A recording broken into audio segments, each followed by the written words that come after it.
Inspiration, temps nécessaire, logiciel, effets spéciaux, transition. Aujourd'hui, nous allons parler de montage vidéo. Salut à tous, bienvenue sur ma chaîne. Je suis de retour avec cette vidéo où je vais répondre à vos questions concernant le montage vidéo, tout ce qui concerne ce volet-là de ma chaîne et ce que j'utilise principalement. Et sans plus tarder, on y va.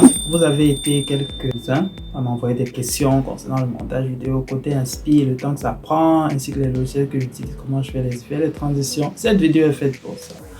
Du coup, commençons avec la première question.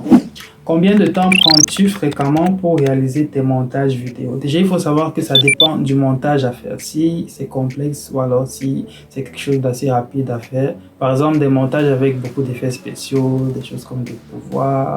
Ça prend beaucoup de temps. Généralement, ça prend des heures. Tandis que des montages genre anniversaire, des choses simples à réaliser, juste des collages à faire, des photos insérées, là c'est beaucoup plus rapide. C'est même possible de le faire sur mobile et ça va très vite. Concrètement, on va dire ça peut aller de quelques minutes à plusieurs heures, voire plusieurs jours. D'où viennent tes inspirations? Alors, je me dis que ça vient de tout et de n'importe quoi.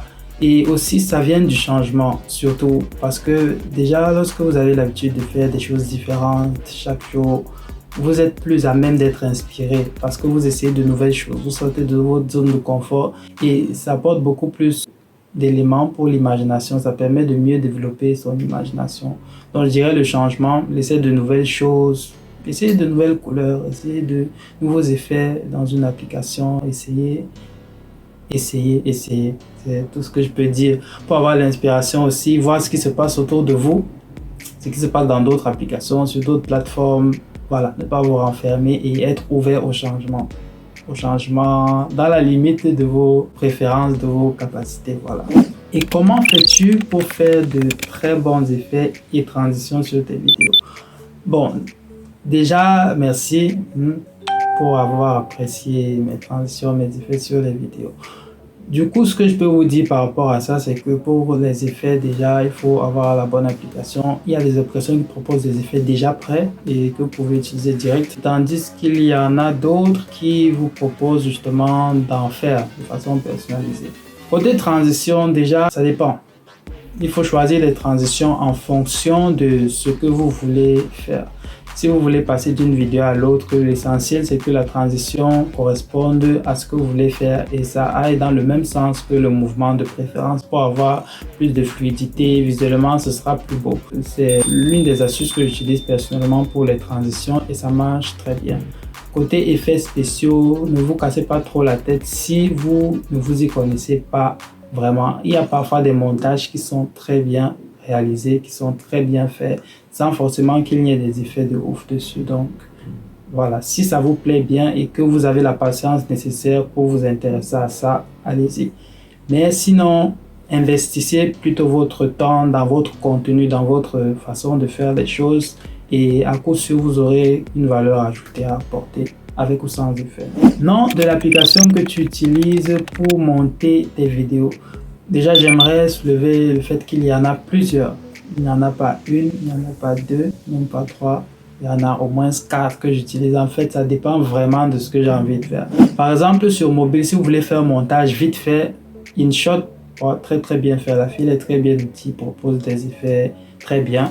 Il propose aussi beaucoup de fonctionnalités pour le découpage des vidéos, pour l'assemblement, pour l'insertion de photos. Donc, vous serez servi et c'est adapté à la fois à ceux qui débutent et voilà, ceux qui sont un peu plus expérimentés parce qu'il y a même eu une nouvelle mise à jour très récemment qui propose de nouvelles fonctionnalités comme l'ajout d'images clés. Votre vidéo se comporte d'une façon ou d'une autre en fonction du temps. Par exemple, un temps t égale à 0, vous allez faire en sorte que votre image a telle taille ou bien votre vidéo a telle taille et à l'instant t égale à 1, voilà, vous agrandissez et du coup, votre image va aller d'une certaine taille à une autre progressivement. Donc, c'est à peu près à ça que servent les images clés. C'est l'une des fonctionnalités qui a été ajoutée à InShot, qui est une application mobile gratuite. Bien sûr, il y a d'autres effets qui sont payants. Ce sont des effets avancés, mais bon, avec les effets basiques, vous avez largement de quoi faire quelque chose de très intéressant aussi. Il y a aussi Photogrid qui est beaucoup plus simple qu'InShot. Si vous n'avez pas envie de vous prendre la tête, vous pouvez partir sur Photogrid, surtout pour des anniversaires, des petits montages très rapides. vous voulez des images ou des vidéos qui défilent au rythme de la musique, donc c'est plutôt cool. Il y a d'autres logiciels sur mobile comme Filmora Go notamment qui a pas mal d'effets, mais par contre ils imposent leur badge, je ne sais pas si on peut appeler ça badge ou leur logo sur votre vidéo lorsque vous l'avez exporté. Ça, c'est quelque chose qui me dérange personnellement. Lorsque vous exportez en fait votre vidéo avec Filmora Go sur mobile, vous avez leur petit logo qui va rester sur votre vidéo en bas à droite. Il y a aussi Movavi sur mobile qui est également pas mal, mais bien sûr plus l'application est connue, plus il y aura des chances, je ne sais pas si je peux appeler ça chance, ou des risques qu'elle propose en fait des fonctionnalités payantes. Ça c'est pour ce qui est des versions mobiles des logiciels. Du coup je vais vous parler des versions PC si vous voulez des montages vraiment de qualité, si vous voulez beaucoup plus de possibilités, si vous voulez beaucoup plus de personnalisation, de customisation. Ce serait plutôt cool de vous tourner vers des versions PC ou tout simplement des logiciels sur PC pour le montage, notamment ceux de Adobe que presque tout le monde connaît. Adobe Premiere Pro, déjà qui est très bien pour le montage, découper les vidéos, les rassembler, faire des effets vraiment sympas et même des effets avancés, pourquoi pas.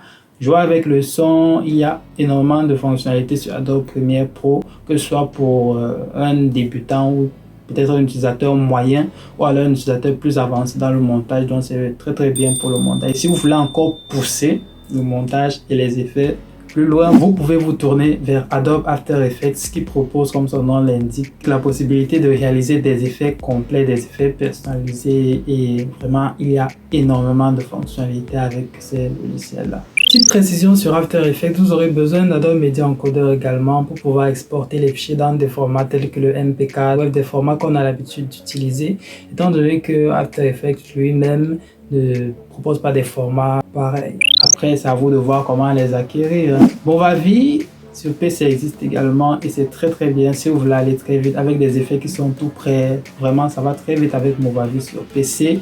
Je vais vous mettre des logos au fur et à mesure. Je pense que ce sera plus facile pour vous d'identifier chacune des applications à laquelle je fais allusion ici. Il y a également Filmora Go sur PC, mais je ne l'ai pas encore vraiment utilisé. Sinon, je trouve l'interface plutôt intéressante. Il y a pas mal de fonctionnalités. C'est bien organisé, tout comme Movavi en fait. Ça propose beaucoup de choses qui sont déjà prêtes et que vous pouvez utiliser directement. Donc, si vous voulez gagner du temps, vous pouvez y aller les yeux fermés. C'est la fin de cette vidéo, j'espère qu'elle vous a plu. N'hésitez pas à laisser en commentaire vos questions. Si vous n'avez pas tout compris dans cette vidéo, ne vous inquiétez pas, il y aura probablement d'autres vidéos qui vont aborder ces points de façon plus détaillée. Et n'hésitez pas à vous abonner si ce n'est pas encore fait. Sur ce, je vous dis portez-vous bien et à la prochaine dans une nouvelle vidéo.